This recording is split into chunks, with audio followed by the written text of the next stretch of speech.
what's my experience? Where am I coming from? So I live in Twickenham, we're eating eggs, hence rugby.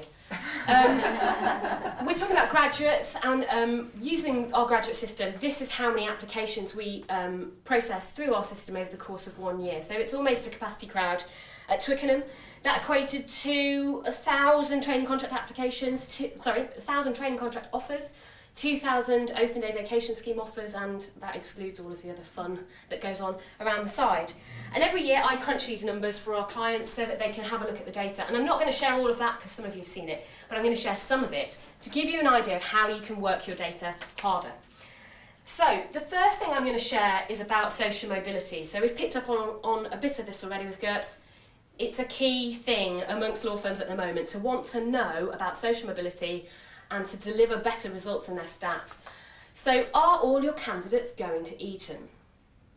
The first thing we need to do is to understand what we've got when we're looking at this data. So using my 90,000 applications, I can say 50% of them went to state school, which was great. That's way more than I thought, totally exceeded what our expectations, and 20% were privately educated. So what we've learned from that is actually our attraction strategy is pretty spot on here. We should be happy with how we're attracting. So I thought, oh, that's a bit dull actually. Snore, let's ask a different question. Let's ask the question, and how many of the candidates that we offered, where do they come from? So we had a little look at that data, and actually from a fifth of the norm group, the total group, we have a third of all offers going to privately educated candidates. Now some people think, well, that's not too bad.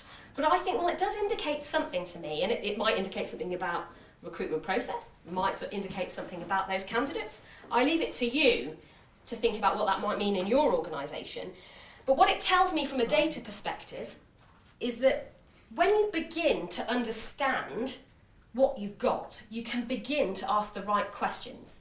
For me, the right question is process, not attraction in this particular instance.